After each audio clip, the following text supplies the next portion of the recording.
গড়ালারা একটু বেকা হইয়া যদি কয় অটো কিন্তু ডাইকা লাইছি, কাপড় দিয়েও গুছায়া লইছি, বাপের বাড়ি কিন্তু এক্ষণই যামুগা, তাইলে এখানে বহুত আছে যারা কইব পাও ধরি যায়ও না, আমার ইজ্জত আছে, পাও ধরব। কিন্তু জাহান্নাম থেকে বাঁচানোর জন্য পাও ধরে নাই। এটা দ্বিতীয় ফরজ ছিল। দ্বিতীয়, রাগ হয় না আমাদের উপরে, চিল্লা আলারা। দ্বিতীয় ফরজ ছিল আপনার জন্য ঘরের মানুষের পাও ধরা। কেননা এক ঘরের নারী 4 জনকে নিয়ে জাহান্নামে যাবে। 4 জনকে। কয়জন?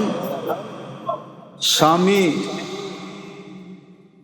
মা, বাবা, বড় ভাই। সবচেয়ে বড় ফরজ দায়িত্ব হলো প্রত্যেকটা আকেল বালেগের উপরে। বালেগ বোঝেন তো? প্রত্যেকটা প্রাপ্ত বয়স্ক নারী পুরুষ নির্বিশেষে সবার উপরে ফরজ দায়িত্ব হলো, ভালো মতে বুঝতে হবে কিন্তু, ধ্যান দিয়া না শুনলে বুঝে আসবে না। আর বুঝে না আসলে যা চাইতেছি এটা হবে না। এই জন্য কিন্তু বলতেছি বিলকুল ধ্যান দিয়া শুনতে হবে। তাইলে আমার আশা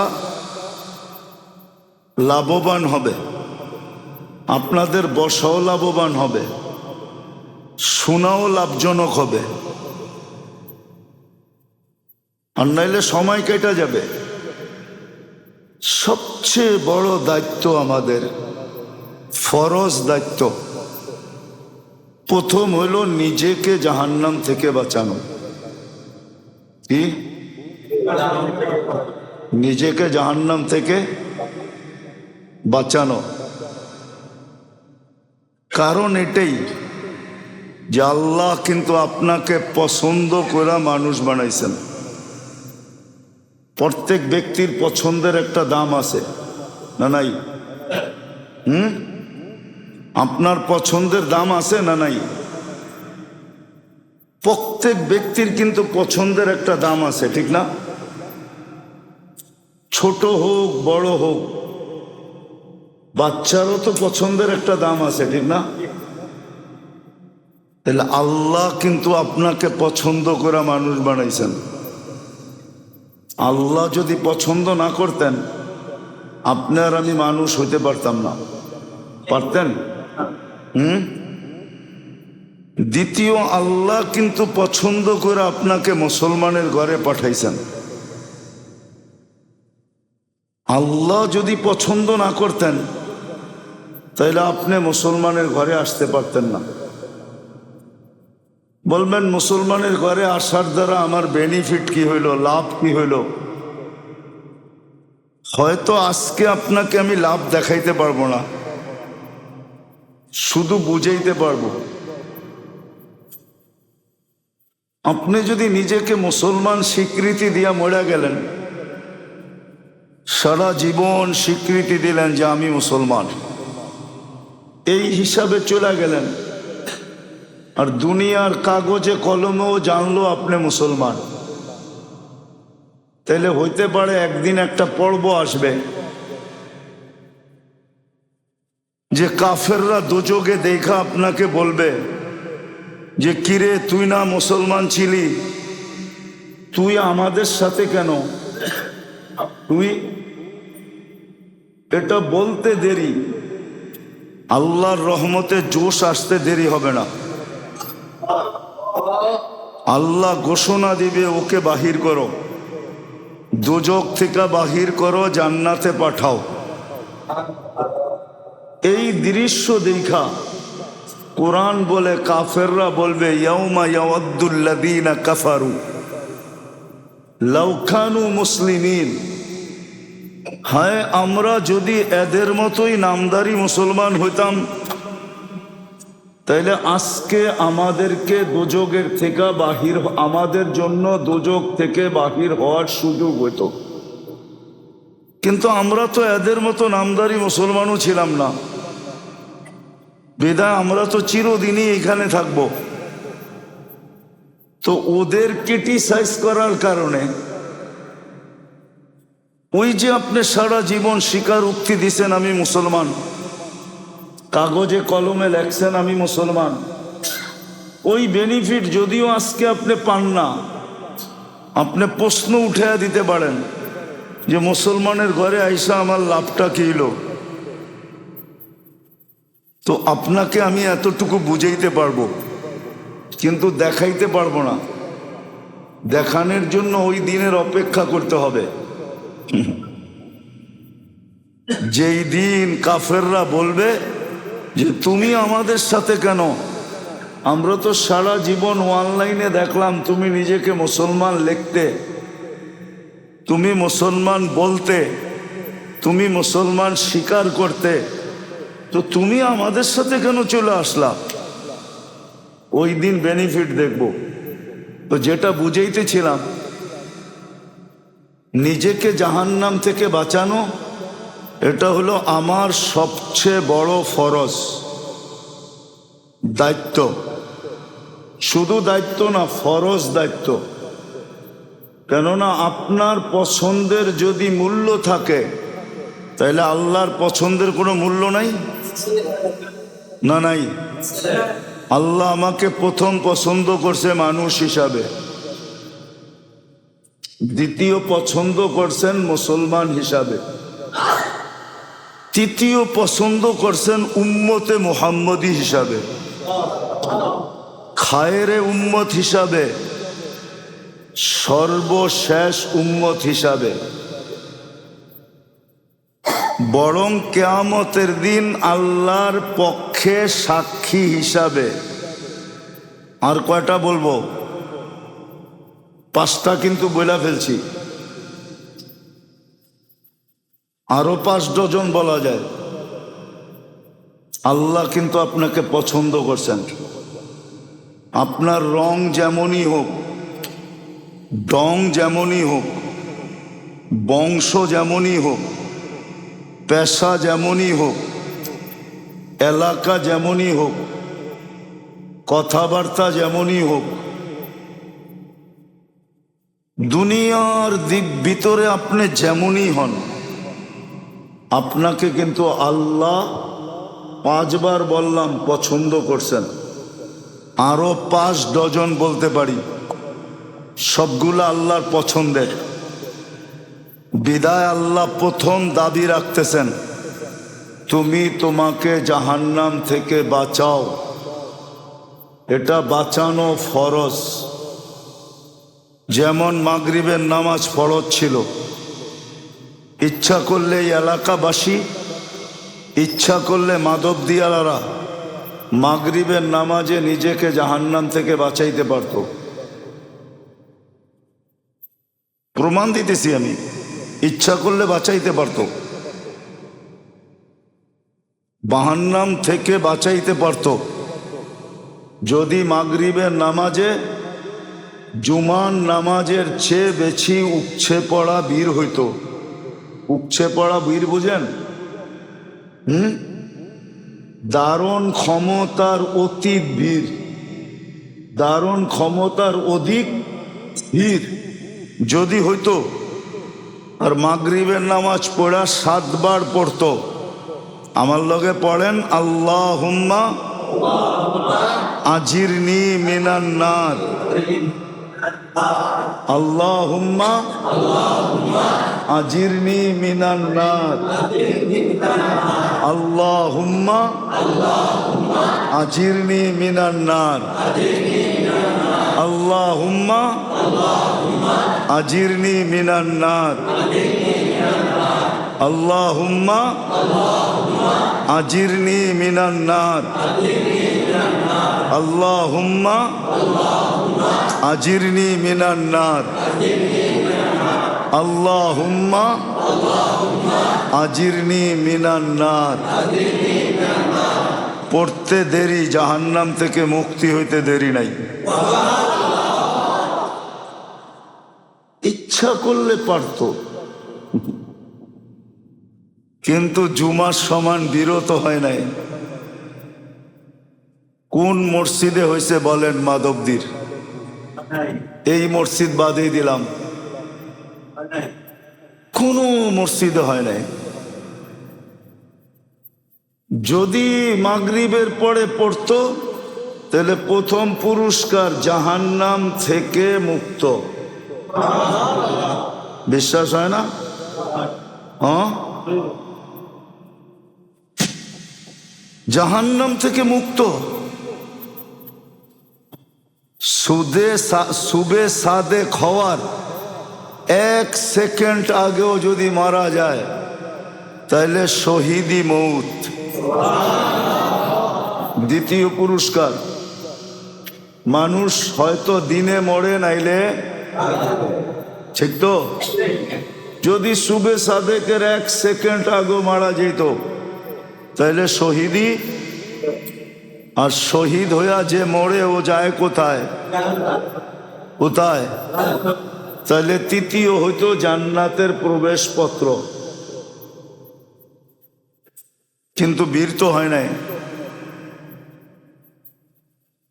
মা বোনরাও মনে হয় এরকম আজান শুনতে দেরি, সব ফালায়া থুয়া যায় নামাজের দিকে দৌড়াইতে দেরি করে নাই। এরকম মনে হয় না এই এলাকায়? নামাজ পড়াই সালাম ফিরাই কারোর সাথে কথা না বইলেই আল্লাহুম্মা আজিরনি মিনান নার কোনো কঠিন? না অনেক লম্বা? লম্বাও না, কঠিনও, সহজ। যদি পড়তো তো প্রথম দায়িত্ব হলো, ভালো মতে বোঝেন কিন্তু, আল্লাহ কিন্তু পছন্দ করছে আপনাকে। বাকিগুলা বললাম না, ওয়া আম্মা বিনি'মাতি রাব্বিকা ফাহাদ্দিস বললাম না, শুধু পছন্দ করেন নাই, 24 ঘন্টা লালন পালন করেন। 24 ঘন্টা। 1 সেকেন্ডের জন্য যদি লালন পালন ছেড়া দেন তাহলে শুধু আপনি আর আমি না, এই জগৎটাকে যদি আল্লাহ 1 সেকেন্ডের জন্য ছেড়া দেন, 1 সেকেন্ডের জন্য, ওলামা থাকলে আমার কথা বিশ্বাস করবে। 1 সেকেন্ডের জন্য যদি আল্লাহ বিমুখ হন, 1 সেকেন্ডের জন্য রক্ষণাবেক্ষণ ছেড়া দেন, সমগ্র জগৎটা যে কি হয়ে যাবে এটা আল্লাহই ভালো জানে। সব উথাল পাথাল হয়ে যাবে, উথাল পাথাল, সব উল্টা পাল্টা হয়ে যাবে। জমিন জমিনের জায়গায় থাকবে না, আকাশ আকাশের জায়গায় থাকবে না, সূর্য সূর্যের জায়গায় থাকবে না, কোনো কিছু তার জায়গায় থাকবে না যদি 1 সেকেন্ডের জন্য আল্লাহ রক্ষণাবেক্ষণ ছেড়া দেন। 24 ঘন্টা আপনাকে আমাকে রক্ষণাবেক্ষণ করেন, লালন পালন করেন। আপনি আপনার দ্বারা লালিত পালিত না, আল্লাহ লালন পালন করেন। গুজরাটি ভাষায় একটা প্রবাদ বাক্য আছে, বাংলায়ও বলা যায়, কয় আল্লাহ চালায় তো চলি, আল্লাহ হালায় তো হলু। আল্লাহ চালায় বিদায় চলি, নাইলে আপনি চলতে পারতেন না। 1 শ্বাস নেওয়ার ক্ষমতা নাই, 1 শ্বাস। কত আর এটা বলবো, বলতে বলতে এখন পুরান হয়ে গেছে। 2020-এ করোনা লগ্নে বাংলাদেশের এক শিল্পপতি বলছিল, আমার সব সম্পত্তি লেখা নিয়ে আনে, আমাকে একটু স্বাভাবিক শ্বাস নিতে দে। মনে হয় আপনারা নাম অনেকে জানে, অনেকে জানে, আপনারা জানেন না মনে হয়, কিন্তু আমি নাম বলবো না। মারা গেছেন উনি, বাংলাদেশের নামকরা শিল্পপতি। 2020 করোনায় মারা গেছেন। করোনা লগ্নে বলছিলেন, আমার সব সম্পত্তি লেখা নিয়ে নাও, আমাকে একটু স্বাভাবিক শ্বাস নিতে দাও। আপনাকে আমাকে শ্বাস নিতে দিতেছেন আল্লাহ। এই জন্য আল্লাহর দাবি হইল যে তোমার পছন্দের যদি মূল্য থাকে, দাম থাকে, তাইলে আমার পছন্দের মূল্য থাকবে না কেন? আমি তো তোমাকে একবার পছন্দ করি নাই, শতবার পছন্দ করছি। বিদায় আমার দাবি হইল তুমি তোমাকে জাহান্নাম থেকে বাঁচাও। আমার এই সম্পদ যেন জাহান্নামে না যায়। এটা হইল সবচেয়ে বড় ফরজ দায়িত্ব। আরে বুঝাইতে পারলাম? ভালো মতে গাথেন কিন্তু, নাইলে এটার জবাব দিতে 50,000 বৎসরও লাগতে পারে। বলবেন 60-70 বৎসরের জবাব দিতে 50,000 বৎসর লাগবে কেন? তাহলে আপনাকে আমি দেখাই। ডেলি 1,60,000 বার শ্বাস প্রশ্বাস নেন, 60 বৎসরে কতটি নিছেন? ডেলি 1,60,000 বার। মাসে কতবার? 12 মাসে কতবার? 60 বৎসরে কতবার? আল্লাহ যদি জিজ্ঞাসা করে এর বিনিময় কি নিয়ে আসছ, আগে যোগ কইরা দেখা যে 60 বৎসরে কতবার শ্বাস প্রশ্বাস নিছস, এটা আগে দেখা। তারপরে বল প্রত্যেক শ্বাসের বিনিময় কি নিয়ে আসছস। মনে হয় বুঝাইতে পারি নাই।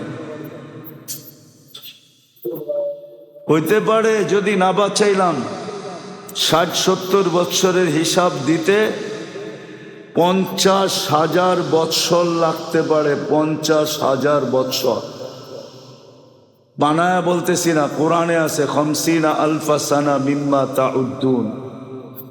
50,000 বৎসর লাগতে পারে। কিন্তু বলবেন যে যুক্তিতে তো ধরে না, 50,000 বৎসর কেন লাগবে 60 বৎসরের হিসাব দিতে? তাহলে যুক্তি দিয়া দেখাইলাম। আল্লাহ বলে বেলি 550 লিটার অক্সিজেন নিছ, বৎসরে 2,750,000 লিটার। 60 বৎসরে কত লিটার নিছ?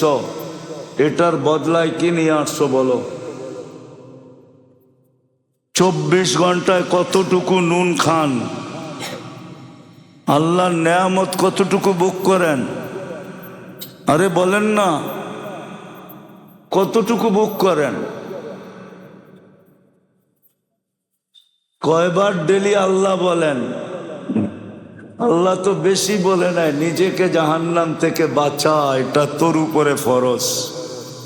প্রত্যেক আকেল বালেক নর নারীর উপরে ফরজ নিজেকে জাহান্নাম থেকে বাঁচানো। এটা প্রথম ফরজ, প্রথম দায়িত্ব।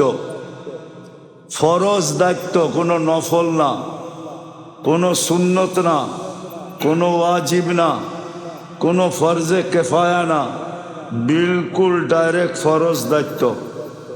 নিজেকে জাহান্নাম থেকে বাঁচাও। আর বাঁচানোর যুক্তি দিলাম, কেন বাঁচাইতে হবে? আল্লাহ বলে এটা আমার দেওয়া, এইখানে তোমার কোনো আঙ্গুলের ছাপ পর্যন্ত নাই, এটা আমি দিছি। কে দিছে? কে সাজাইছে এত সুন্দর করে?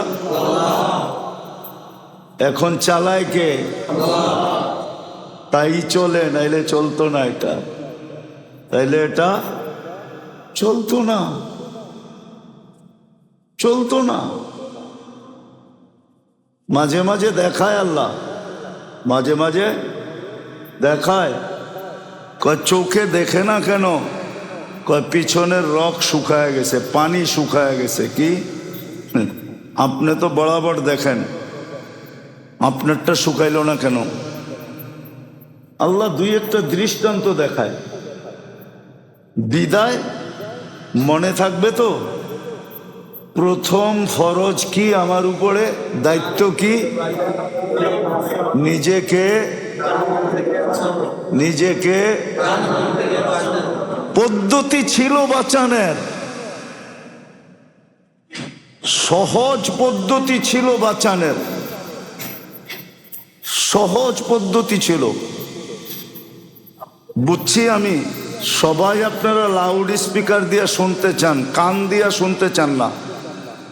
যেই মজমা আমার আওয়াজ দিয়ে শোনানো যায়, এই লাউড স্পিকার কিচ্ছু লাগে না। দেন শুনবেন, লাউড স্পিকার লাগবে না। একটু পরপরই এসে এটা ঠিক করে ঠিক দেন শুনবেন কথা। তো প্রথম দায়িত্ব হলো নিজেকে জাহান্নাম থেকে বাঁচানো। প্রত্যেক আকেল বালেক, নারী পুরুষ, সবার উপরে আল্লাহর পক্ষ থেকে ফরজ অর্পিত দায়িত্ব হলো নিজেকে জাহান্নাম থেকে বাঁচাও।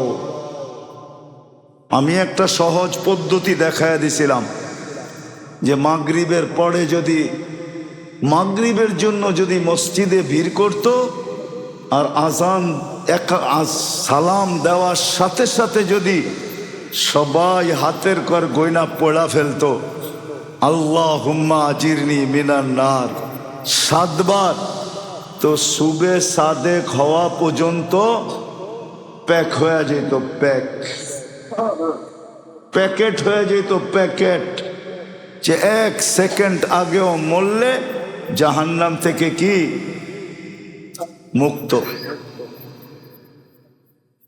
আবার ফজরে এরকম ভিড় হইতো যেরকম জুমার চেয়ে বেশি ভিড় হইতো ফজরে।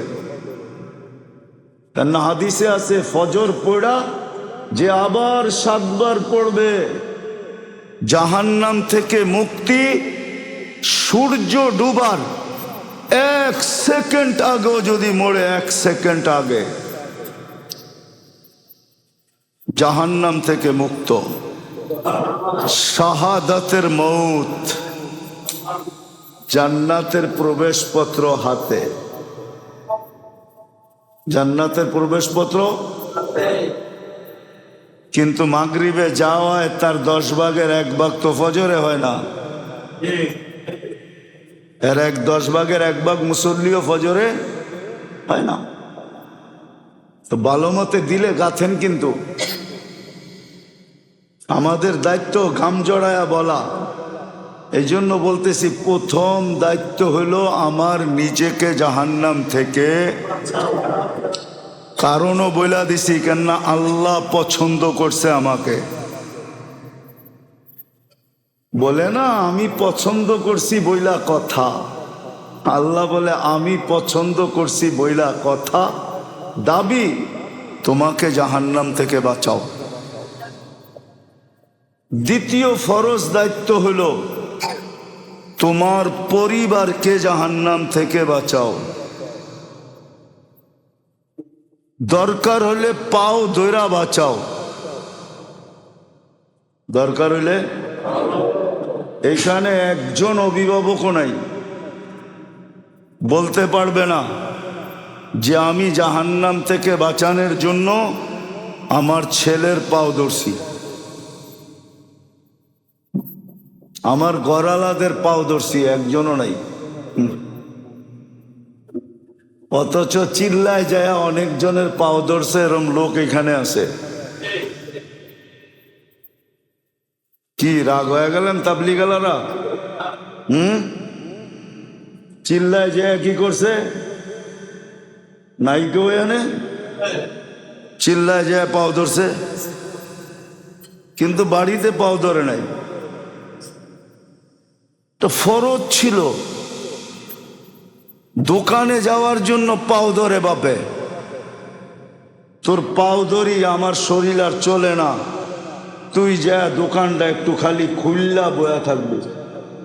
ধরে না, ধরে না, শুধু খুইলা বয়া থাকবি, তোর কিচ্ছু করতে হইব না, বাকি কর্মচারীরা করব।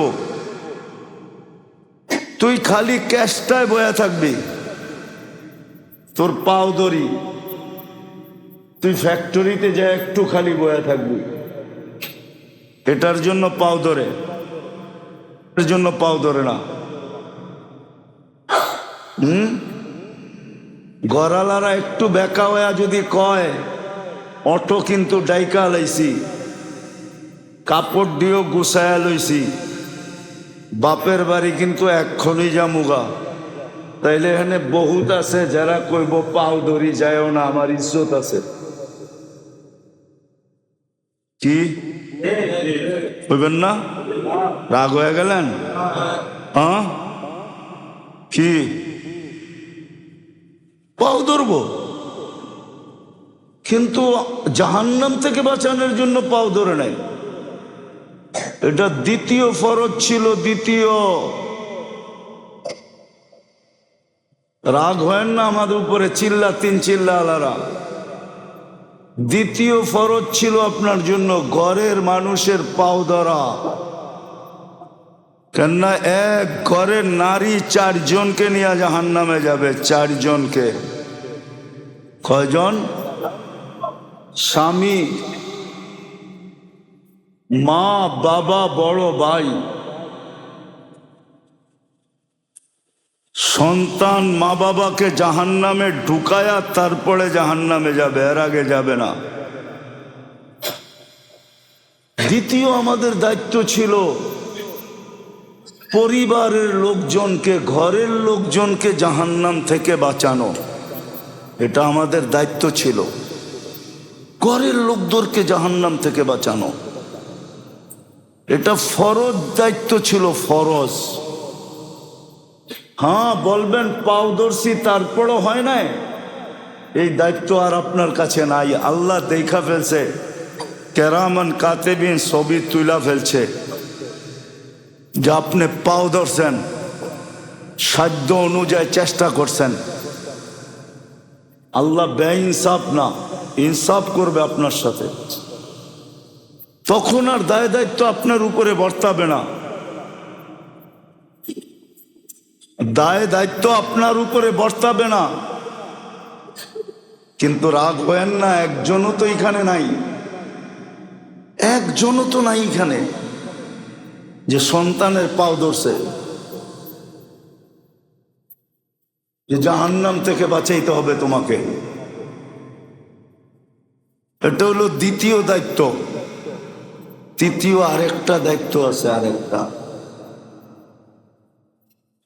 এটাও ফরজ, দ্বিতীয়টাও ফরজ। তৃতীয় আরেকটা দায়িত্ব আছে, তৃতীয় আরেকটা দায়িত্ব আছে, এটাও ফরজ। নিজের পরিবেশকে জাহান্নাম থেকে বাঁচানো।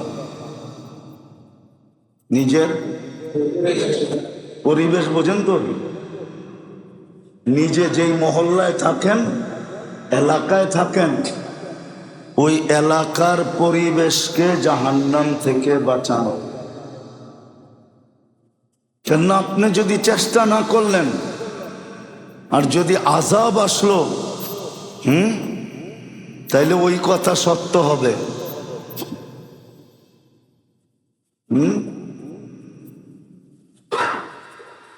কবি বলছিল আর কি, লগ যায় আগার আগ, যদি পুরা মহল্লা আগুন লেগে যায়, তাহলে সমস্ত ঘরই কিন্তু পুরার আশঙ্কা হবে, ঠিক না? সমস্ত ঘরেই পুরার আশঙ্কা থাকবে, হবে। কেননা এই মহল্লায় তো আমার ঘর একলা না, আপনার ঘর একা। আপনার ঘর তো একা না,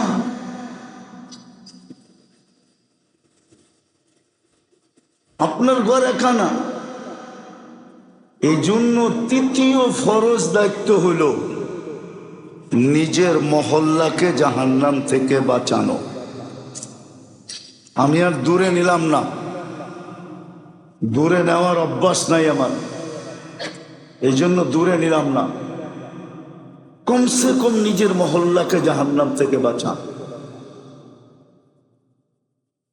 নিজের ইউনিয়নকে বাঁচান, নিজের পরিবেশকে বাঁচান। এই 3টা দায়িত্ব প্রত্যেকের উপরে। কেননা আপনাকে আমাকে আল্লাহ পছন্দ করছে। আল্লাহ এই 3 দায়িত্ব যদি পুরা না করলাম, হইতে পারে কিয়ামতের দিন দাঁড় করায় দিতে পারে। আর ওই দাঁড়ানোটা 50,000 বৎসরেরও হইতে পারে। আলা কুল্লুকুম রাইন ওয়া কুল্লুকুম মাসউলুনা আন রায়াতিহি। প্রত্যেকে দায়িত্বশীল। কু আনফুসাকুম ওয়া আহলিকুম নারা। তোমাকে বাঁচাও, তোমার পরিবার পরিজনকে বাঁচাও। পরিবেশওয়ালাদের, মহল্লাওয়ালাদেরকে বাঁচাও। নাইলে যদি খোদাই গজব চলে আসে, তাহলে সব ঘরের ভিতরে আসবে। হাদিসে ইঙ্গিত আছে, আনুহলিকু ওয়া ফিনা সালিহুন ক্বালা ইযা কাসুরাল খাবাস। আমাদের ঘরেও আগুন লাগবে। কেননা এই মহল্লায় আমার ঘর একা না। আমি যতই নেককার হই, এটারও ঘোষণা দিছেন, তুমিও কষ্টের শিকার হবে। এই জন্য 3টা দায়িত্ব ফরজ আমাদের উপরে। নিজেকে বাঁচানো, দ্বিতীয় কি পরিবারকে বাঁচানো, তৃতীয় হইল নিজের পরিবেশকে বাঁচানো, মহল্লাকে বাঁচানো। এটা আমাদের উপরে ফরজ। বাঁচাও। আজকে এই 3 কথা না বুঝার কারণে আর 3টা না করার কারণে, এই 3টা যদি মুসলমান বসতো আর 3টা যদি করত, সমস্ত দুনিয়ার মহল্লা আলারা যদি, মুসলিম মহল্লা আলারা যদি এটা করত, তাহলে আজকে মুসলমানদের এই দুরবস্থা হইতো না। মুসলমানদের যে দুরবস্থা আজকে, এটা কোনোদিন হইতো না। দুনিয়াওয়ালাদের কাছে তো মুসলমানদের পানির দাম নাই নাই নাই নাই। দুনিয়াওয়ালাদের কাছে কানলেও মুসলমানের পানির দাম এখন নাই। কিন্তু কিভাবে নিবেন জানি না। মনে হয় এই পানি মাথার উপরেও ওঠে না। পানি মাথার উপরে ওঠে না। উঠলে তো এই দুরবস্থা মুসলমানদের হইতো না।